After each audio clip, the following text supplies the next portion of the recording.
যদি আপনার ঘরে ব্রেড বা পাউরুটি থাকে তাহলে রমজানে ইফতারের সময় জলদি চটপট তৈরি করে নিতে পারবেন ছোট বড় সবার পছন্দের ব্রেড দিয়ে সহজ চিকেন চিজ পিজা রেসিপি।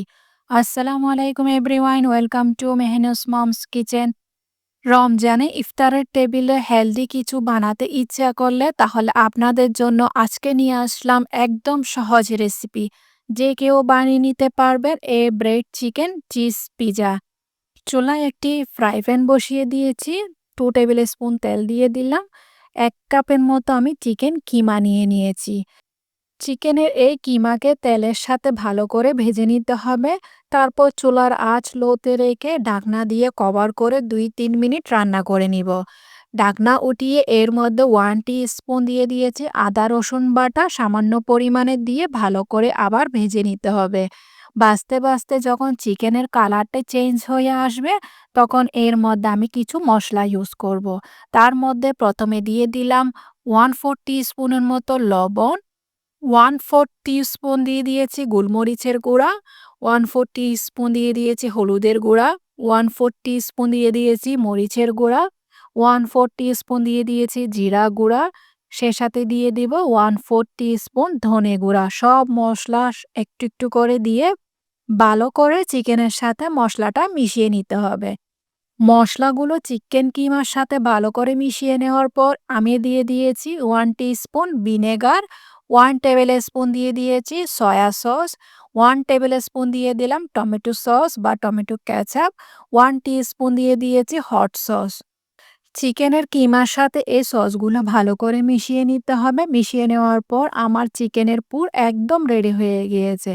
চিকেনের পুরটাকে একপাশে রেখে আমি ঠান্ডা করে নিব।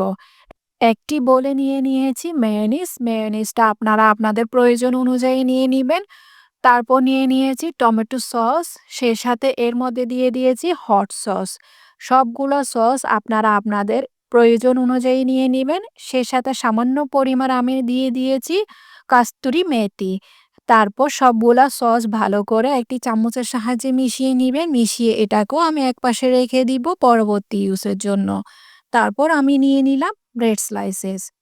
ব্রেডের টুকরাগুলো বা পাউরুটির টুকরাগুলোকে একটি কাটারের সাহায্যে আমি যেভাবে দেখিয়ে দিলাম ঠিক সেমভাবে করে কেটে নেবেন। কেটে নেওয়া ব্রেডের টুকরাগুলোর মধ্যে আমি আরেকবার কেটে নিচ্ছি। আপনারা যেভাবে দেখছেন ঠিক সেমভাবে একটু ফলো করলেও বুঝতে পারবেন। একটাকে আমি বড় টুকরা করে নিয়েছি। এই বড় টুকরা থেকে মাঝখানে আমি আরেকটি টুকরা ছোট সাইজের কেটে নিয়েছি। আমি আপনাদের সুবিধার জন্য আরেকবার দেখিয়ে দিলাম। যাদের কাছে এরকম কাটার নাই তারা যে কোনো ঢাকনা নিতে পারবেন বয়মের, ওই ঢাকনা দিয়ে কেটে আপনারা আপনাদের পছন্দ অনুযায়ী এভাবে করে কেটে নেবেন। আমি যেভাবে দেখিয়ে দিলাম ঠিক সেমভাবে করে আপনারা চাইলে রাউন্ড শেপেরও করে নিতে পারবেন। আমি স্কোয়ার শেপে কেটে নিয়েছি। যে পরিমাণে তৈরি করব সেই পরিমাণে আমি ব্রেডগুলো তৈরি করে নিলাম। বেকিং ট্রের উপর সামান্য পরিমাণ তেল ব্রাশ করে দিলাম। তেল ব্রাশ করে দেওয়ার কারণে নিচে একদম লাগবে না, ক্রাঞ্চি ক্রাঞ্চি ভাবটা আসবে। এবার ব্রেডগুলাকে অ্যাসেম্বল করে নিব। প্রথম লেয়ারে আমি যে সস তৈরি করে রেখেছিলাম ওই সসটা দিয়ে দিয়েছি, সম্পূর্ণভাবে ভালো করে সসটা লাগিয়ে নিলাম। এবার মাঝখান থেকে কেটে রাখা ব্রেডটা উপর দিয়ে দিয়ে দিয়েছি। এখানে বলার মতো কিছু নেই, আপনারা দেখেই বুঝে নিবেন।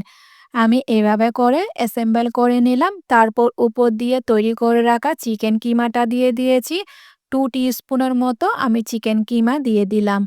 চিকেন কিমা দিতে দিতে আপনাদের কাছে আমার একটাই রিকোয়েস্ট, আমার রেসিপি যদি ভালো লেগে থাকে তাহলে ফ্রেন্ডস অ্যান্ড ফ্যামিলির সাথে অবশ্যই শেয়ার করবেন।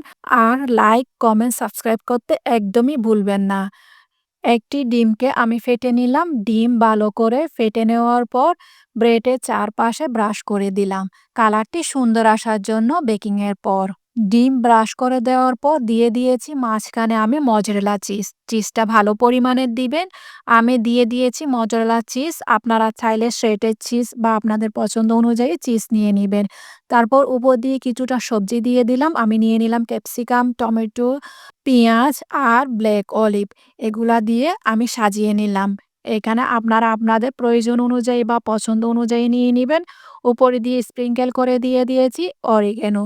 পিজাতে যে আমরা অরিগ্যানো ইউজ করি সেই অরিগ্যানো। এরপর এগুলাকে আমি বেকিং ট্রেতে নিয়ে নিলাম।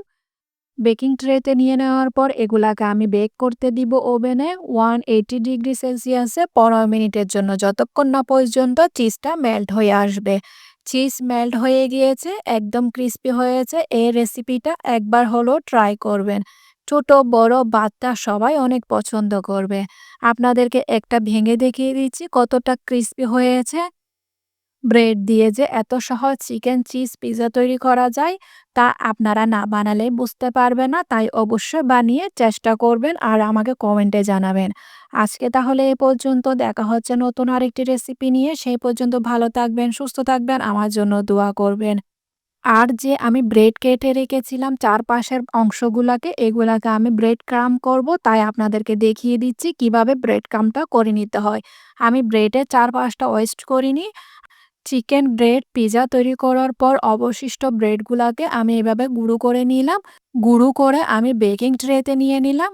এবার ওভেনে দিয়ে এগুলাকে আমি শুকিয়ে নিব। শুকিয়ে নেওয়ার পর বাস তৈরি হয়ে গিয়েছে আমার ব্রেড ক্রাম্ব। এই ব্রেড ক্রাম্বকে আপনি সারা মাসের জন্য ইউজ করতে পারবেন। আসছে রমজানে এভাবে তৈরি করে রেখে দিবেন, যখন প্রয়োজন তখন ইউজ করবেন।